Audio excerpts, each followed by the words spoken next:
Hi, I'm C.C. Péan, and this is Reclaiming Your Health.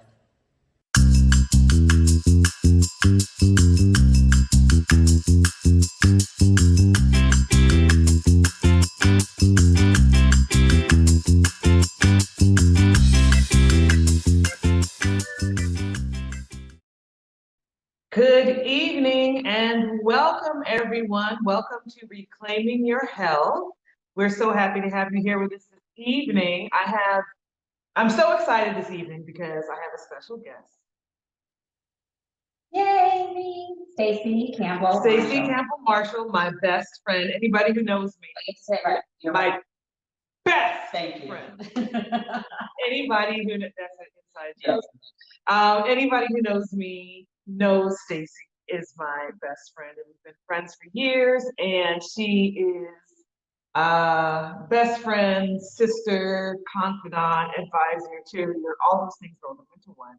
And she actually is in town because she came to visit for her birthday. And she is in town from the Bahamas. And so it is apropos that this evening, what we are doing is we're bringing a little bit of island flavor to Reclaiming Your Health. Those of you who know me know that I am a chef that celebrates the African diaspora in my cooking. And of course, the Bahamas would be part of the diaspora. One of the interesting things about this recipe, this evening we're making corn fritters. And one of the interesting things about this recipe, if you are somebody who has ever traveled to the Bahamas, one of the things that they are known for are their conch fritters, right? It's conch, not conch. Right, conch. Conch fritters. They're known for that.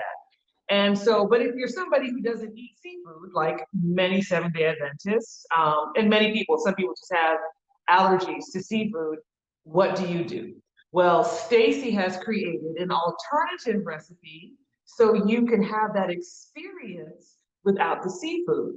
Now, interesting, we were talking before the show started, and Stacy was sharing that this is something that is quintessentially Bahamian. When you go to somebody's house, it's like that appetizer, like how I guess, would have chips and salsa or something like that, or pigs in a blanket. These fritters are what they have. So we're going to be making that this evening. But something I wanted to say is that, what was I going to say? Well, they're very easy to make. These are fried, so this is a bit indulgent. You know, we try to stay away from that, but every once in a while is okay. Every once in a while is okay. So these are fritters, and you can't have a fritter without frying. I don't know if that's possible. Maybe you guys can figure that out.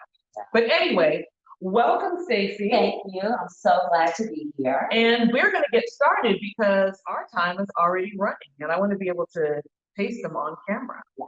So what we have, so you all have the recipe. We actually have the recipe, but we're going to call out the ingredients as though we're using the full amount. So tell me, what's the first thing we're going to do? So the first thing we're going to do is 2 of the dry ingredients, the flour and the baking powder. You're just going to kind of mix them together. You just whisk those together because this will be added at the very end after we mix all the other ingredients. So you just take and if you don't have a whisk, you can just use a fork and just whisk those together and put it to the side. That's it. Okay. Then we're gonna kind of mix everything else up together. Now, making this, I always tell people, don't stress yourself out. However you make it it'll be great. You know what I mean? That's what I tell people because I found myself going to a lot of parties and events and they always had conch fritters and I'm like, well, y'all know I don't eat conch. So, and then I found out later on that this is something that Seventh-day Adventists kind of like made up too. So corn just kind of fits right in. All right, so let's just get started. We're just gonna throw everything into the bowl. Now, another thing that people do, this is the celery. And another thing that people do, sometimes is they will put this into a food processor. So again, you can just kind of figure out how you like to do things. Some people like things ground out really fine. These are the tomatoes. I'm speaking a little fast. Because you're used to doing a 15-minute segment. Yes, I do a 15-minute cooking segment at home, so I'm used to kind of. So what we put in here is one stick of celery minced, 1.5 tomatoes diced, and half of a small onion diced as well. And what she's saying is, of course, you can always make it finer, but you guys know that I love texture. So I make sure it's even, but I don't like things mushy, so right. mine things are chopped. Well, yeah. So that's a can of corn. That's a crisp corn. I've used a crisp sweet corn. And what's interesting about this recipe as well is that they use the corn, the water from the corn actually is a key ingredient in the recipe. It's part of like seasoning, because typically in the conch fritters, they use the seafood water. Seafood water. The seafood water to give it as that flavor. Yeah, just another layer of flavor. So we've added the thyme and we've added some salt. Yes. Now we're gonna add the garlic powder and some black pepper. And again, forgive me, I'm so used to moving so quickly. And you can see that that's a good bit of time. In the recipe, it calls for a quarter cup of thyme. Which I thought was like it is a lot. That is a lot. Especially if you're somebody like, I love thyme, and a lot of island people are used to the flavor of thyme. If you're somebody who's not, right, I can see how that would be a little bit. And so kind of adjust these. It's very forgiving. You kind of adjust it to your particular taste. So this is also a very important ingredient is tomato paste. And if for some reason you don't have tomato paste, you can use anything else. This recipe is very forgiving. So we're going to just kind of mix this in a little. I put a little of the corn water at this point. That helps to break down that tomato paste. And you just kind of mix this in. This is so easy and so quick. And again, like I said, a lot of parties that you go to, this will be the first thing. People are walking in the door and they hear them and smell the fritters frying. So this will be the first thing everybody's kind of munching on while they're waiting for the food to be ready. All right, so as you see, now you gotta add your hot pepper to this recipe. So what pepper? So this is wary Guyanese pepper. So I did one wary pepper, but I took out the seeds. And then for those of you, reach over here, those of you who are in the know, I did half a teaspoon of this stuff, matooks. So that's in there as well. Matooks and little wary pepper. And Bahamians typically would either use bird pepper, which is a little tiny red pepper, or a habanero pepper or Scotch bonnet. So that's what they would use cut up. And depending on who's making it, honey, sometimes they throw the whole thing in with all the seeds and everything. It gets to be a bit much. I'm not a super lover of pepper, so I'm very careful with that. So we're gonna add a little more of the corn water at this time. And we'll get that mixed all in. And then we start to mix in the dry ingredients. So you see, you kind of have the wet ingredients there. There's some people that use milk in there, so they use evaporated milk, but of course we're making a vegan version. So we're gonna slowly mix in this. Now, is there a way to make these gluten-free? Have you ever tried to do that? Could you use like chickpea flour, do you know? So because I'm wondering because you're not using eggs, so the flour is acting as a binder somewhat. That'd be interesting to try and see if we could do it with chickpea flour. And knowing you will be able to do that. You're so adventurous in your cooking. So it's all coming together and our oil is heating up. There was an interesting point that Stacy made about frying, that you want to get your oil up high to get it really hot, but then drop it down. Because you don't want the outside to get fried and burnt and the inside is still soft. So you can see how I'm mixing this. This is supposed to be, nice and tacky. I'm actually gonna add a little more liquid. I'm gonna add a little water to this. Because it should be able to scoop up with a spoon. And again, this is one of those recipes that no one ever really wrote down. So this was kind of passed down through the generations of, just put a little bit of it, a little bit of, even some really some chefs in the Bahamas that I've asked, like, is there an actual recipe for corn fritters? They're always like, for fritters, and they're always like, it's just a little bit of it. Like, somebody needs to write that down. So I actually have a chef friend, Chef Wayne, who is he's writing a cookbook. Okay, I'm sorry. He's going to be writing a cookbook, and he says that he's really going to, of course, he'll add these in and make sure that this is one of those recipes. So I think this is kind of the consistency that you want. It's like a thick paste. Yes. Okay. So you want it to hang on your spatula. You don't want it to drip off. So it needs to have Has a little bit of body to it. Yeah, but not too thick that, And then from there, it literally is just as simple as taking a spoon like this, and then we use another spoon and just drop it into the hot fat. So we're gonna make sure that that fat is nice and hot. See? You think it's hot enough? Okay, she's like, we'll see. What we always do, like a little test, you can just put a little bit in and see if it's ready. So almost, I think just a little bit longer. Yeah, so the Bahamas is so rich in so many traditions in terms of foods, but like most, Caribbean cultures, a lot of our food, I think part of it is because we're so incredibly close to the United States. There's so many of those influences that have come in, and a lot of our food now is very processed. So, so much of it is not healthy. When my mother was growing up in the Bahamas, see, we hear that sizzle, so we know that it's ready. So when my mother was growing up in the Bahamas, everything was, freshly made. There wasn't a whole lot of processed foods. And so, okay, so we're just gonna literally just spoon it into the fat, just like that. So that looks like it's about a tablespoon and a half. Now, could you make those larger if you wanted to? Yeah, there's some people, just literally depending on whose house you go to or what restaurant you go to. Some are very large, and then some are really small. People just make them kind of small depending. Sometimes as, if the crowd is a little bigger than you're anticipating, you'll be over someone's house and they're like, oh man, the fritters are real small.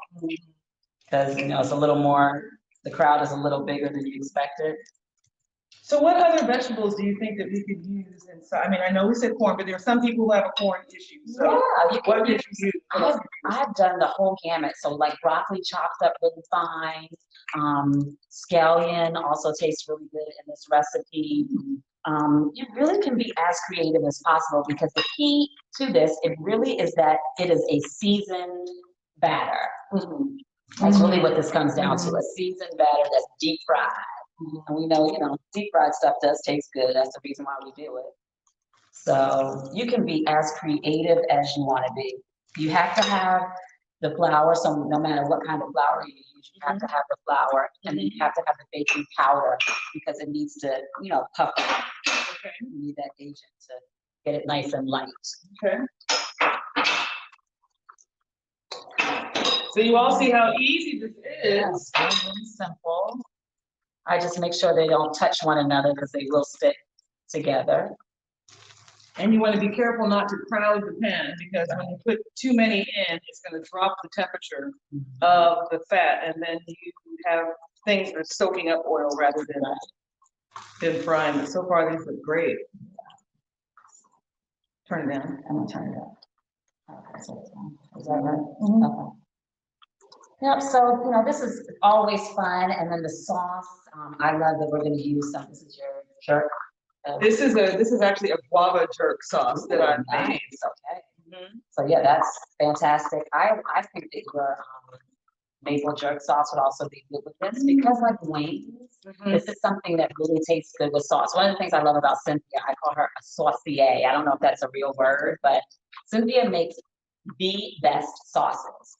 And so this recipe really just needs a good sauce to go with it. So whatever flavor you want to carry in that sauce will be good. So any of your sauces, I think, would really be good with this. For a party, it's always, really, really nice. So like a lot of people will kind of flip them halfway through. Those are good. And of course, if we were like really going for it with a deep fryer, these probably would be done by now, because they're totally submerged in oil. But we're trying to be a little, we're trying to go kind of center field with these. But they look great. They look great. Now, we could even use, even though I kind of like discourage people against it, could we use like vegetarian scallops? Oh, absolutely. Now that's really, really Bahamian. So in the Bahamian culture, vegetarian scallops are the substitute for it. And there are people who have tasted, they make conch salad. That's a really big thing, which is basically like a ceviche. So they use lemon or fresh lime and orange and tomatoes, green peppers, red peppers, a lot of hot pepper, chopped up, and onion chopped up with the conch. And literally, people have been to my house, and I don't make it, but a friend of mine makes it very well. And people have been to my house and tasted our version, of vegetarian conch salad and didn't know that it wasn't conch because it's apparently chewy just like conch. Because I've never tasted real conch, but people who have, it's like it's the same consistency. Wow. So definitely you can use this with vegetarian scallops. Okay, so you all know if you want to have more of, if you want to try to fool somebody, you can just use the vegetarian scallops and mince those and use those in place of the corn. Yeah, you mince them just about the same size as we had or like a kernel of corn, about that size, because that's one of the things in the Bahamas is like they call them conch fritters, meaning you can really taste that conch, feel that piece of a good sized piece of conch that they put in there. Because there's some places that you go and they're like, you couldn't even find that conch in that fritter. So that's you want to have it where it's a good size. I'm just taking. And that is something because I've had like my husband is Haitian, and Haitian patties are like the best things ever. It's basically like they use fish in their patties, but the pastry is like a croissant basically, like it's so amazing. But they're it literally will be this big and they'll be like this much inside of it.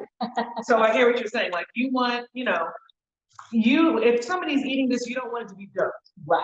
You want to make sure there's an even amount of mix-ins in addition to the dough. And as a chef, I didn't even have to tell her this, how she consistently, the size of all of the herbs that she cut up, or the vegetables that she cut up, they were all even in size. So, you have your tomatoes, you have this, so they were all pretty much the same size as the kernel. And you can really cook them as, dark as you want them. I like mine pretty brown. I just flip them a couple of times so they kind of are cooked evenly on both sides. So while she's finishing that up, I love to plate, so I'm going to get that. This is one of the things I love about start to get my plating together. And if anybody whose island, avocado, zaboka, pear, we use it on any and everything. So you look for an excuse to use avocado. So that's what I'm doing. Now, see, she's gonna make me get fancy when I go home. I'm gonna have to plate my fritters and make sure they look all good. We're just gonna flip them again. And again, like she said, if you're deep frying, then they just go into that hot fat in just a few minutes. But you do want to make sure that inside is done. That is critical to make sure that the inside of the fritters are done. And there's some people who make this completely different. So like I'm saying, just make this your own. Have fun with it. Experiment, try different things. The good thing about it is that it's such a flexible recipe. Yeah. I mean, the way that you've shown us to make it, it seems like it's pretty foolproof. Yeah. And you can actually use any of the, vegetarian meats in here as long as you chop it up, really fine. But yeah, definitely scallops is the #1 substitute for conch in the Bahamas. These are almost done. I just want to get them a little browner and to make sure that the inside is cooked. I love that you made the guava sauce because guava is like our national fruit. Oh, I didn't know that. And our dessert is guava duff. Our national dessert is guava duff. And so guava sauce is a really great idea. I love making things that are like, you all know, sweet, salty. I like every single, like when I take a bite of something, I want to have all 5 flavors in there. So that's what this sauce is. And I'm really excited. And Cynthia always teases me because when we go out to eat, I'm like, what am I tasting this? What am I tasting? I'm always trying to figure out the flavors of things. We both like that, layers of flavors. Even in my cooking show, I tell people, get those layers of flavors because that makes all the difference in the experience with the food. It does, and it also negates the use of a lot of salt. And that's one thing we always talk about here. We went through it rather quickly, but that's okay because you all have the recipe. But let's see what it says. We use, it said 2 teaspoons of salt. Yeah, and that's you a lot. May or may not use that much, but for the batter, how many servings do you think we're gonna have? We're gonna, even with us having a recipe, I mean, this is a good amount. Yeah, that recipe calls for a lot. And I do have to tell you that I had to get a friend to help me with this recipe because like I said, this isn't really like a written Bahamian recipe. So some of these ingredients, that's a lot. 2 teaspoons of salt would be a lot for me to cook with. But it says or to taste. Yeah, it says or to taste. but as she is saying, the tomato paste is gonna add a rich, deep umami flavor to it, which negates the need for a lot of salt. We're using the corn water, and even if it's a low sodium can, there's still some sodium in there. So I'm anticipating this tasting very, very good.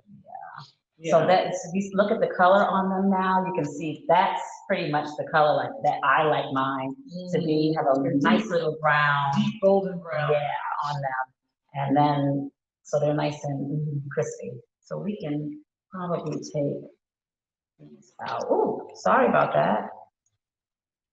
Let that drain on the paper towel. Those look great. Yeah, they look really good.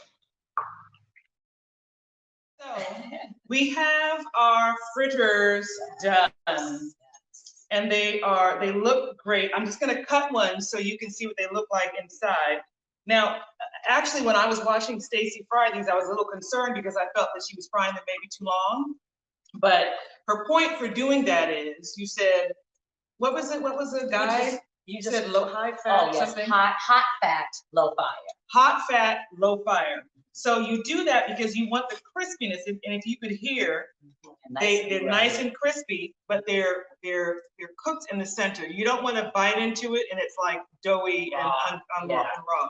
So that's like a bad thing when you go to somebody's house and their fritters are raw on the inside. It's like those fritters are not good. These are delicious. Huh? Has a crunch, perfect crunch to it. So what we're gonna do? That heat, that very pepper, yum. We're just gonna plate these because we always like to have a pretty plate. I'm gonna put a little avocado on the side for color. That is good. No avocado or zavoka. And so I have my guava jerk sauce that I've made. It's a creamy guava jerk. And this is just gonna drizzle across the top. And you could obviously. So good. I want you to know when you come to my house, my fritters do not look this good.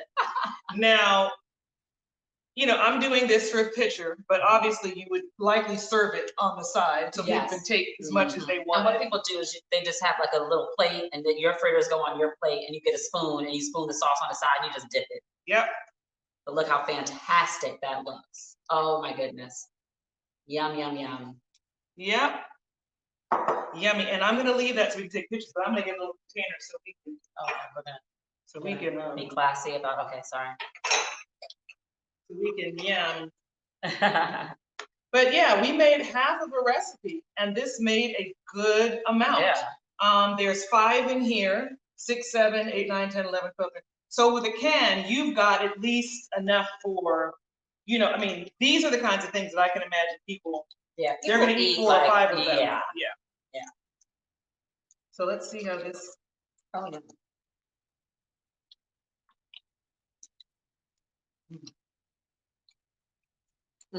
Oh, Stacy. Oh, that's so good with that sauce. You know, this is a great recipe. As I said, it's fried, but it's chock full of great stuff. I would try maybe zucchini in this would be nice, like a fried zucchini fritter.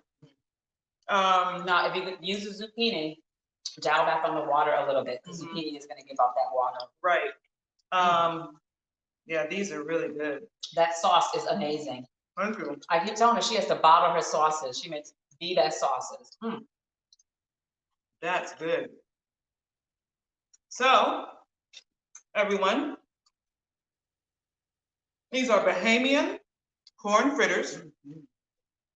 They are the healthier, veganized version of conch fritters. And now let me tell you something about seafood, because a lot of people eat seafood and they think that it's a better option. And many people don't know that seafood is actually very high. Well, it's high in cholesterol. Yes. So people eat it and they're wondering, why do they still have high cholesterol? It's because seafood has cholesterol. Any animal product is going to have cholesterol. Right. So while it may not be as bad as a steak, you're still not in safe territory. So try corn fritters. Can we get a, oh yeah, here we go.